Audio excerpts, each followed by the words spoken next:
Hi everyone, ఈరోజు వీడియోలో మనం ఏప్రిల్ 4, 2025కి సంబంధించినటువంటి కరెంట్ అఫైర్స్ చూద్దాం. నిన్నటి వీడియోలో మనం కరెంట్ అఫైర్స్కి సంబంధించి ఏం చెప్పుకున్నామంటే మన ప్రధానమంత్రి గారు థాయిలాండ్ పర్యటనకు వెళ్ళడం జరిగింది. ఎందుకంటే అక్కడ జరిగేటువంటి బిమ్స్టెక్ సదస్సుకు హాజరవడం జరిగింది. సో ఆ విధంగా థాయిలాండ్ పర్యటనకు వెళ్ళినటువంటి మోదీ గారికి అక్కడ ప్రధాని అయినటువంటి పీటోంగ్ఠాన్ షినావత్ గారు అందించిన జ్ఞాపిక ఏంటి అంటే త్రిపీఠిక. దాంట్లో బుద్ధుని బోధనలకు సంబంధించిన అంశాలు ఉంటాయి. నెక్స్ట్ వన్, మోదీ పర్యటన నేపథ్యంలో థాయిలాండ్ విడుదల చేసిన పోస్టల్ స్టాంప్, రామాయణ కుడ్య చిత్రాలకి సంబంధించినటువంటి ప్రత్యేకమైన పోస్టల్ స్టాంప్ విడుదల చేయడం జరిగింది. కేంద్ర ప్రభుత్వం ప్రతిష్టాత్మకంగా తీసుకున్న వక్ఫ్ సవరణ బిల్లుకు లోక్సభ ఆమోదించిన తేదీ 3/4/2005. ఈ బిల్లు ఓటింగ్లో పాల్గొన్న సభ్యులు 520.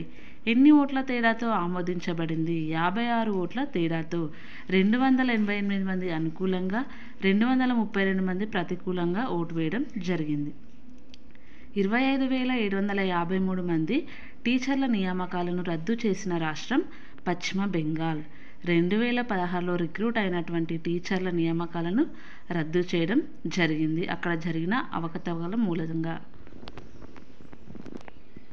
అండ్ నెక్స్ట్ వన్, ఇటీవల లోక్సభ ఏ రాష్ట్రంలో రాష్ట్రపతి పాలనకై తీర్మానాన్ని ఆమోదించింది?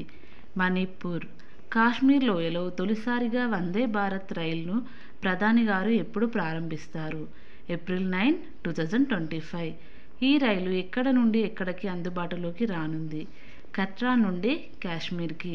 ప్రపంచంలో ఎత్తైన రైల్వే వంతెన చీనాబ్ రైల్వే వంతెన.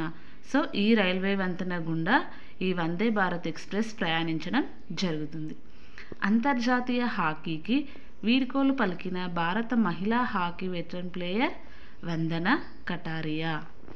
అండ్ నెక్స్ట్ వన్, స్పోర్ట్స్కి సంబంధించిన న్యూస్ చూద్దాం. తాజాగా విడుదల చేసిన ప్రపంచ టేబుల్ టెన్నిస్ ర్యాంకింగ్స్లో టాప్ 100లో ఉన్న భారతీయ ప్లేయర్లు: Manav Thakkar 47 rank, Harmeet 68 rank, Manish Shah 73 rank, Sharath Kamal 80 rank, Fidel Snehit 89వ rank.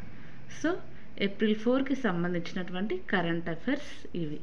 Okay, thank you for watching. Please subscribe my channel.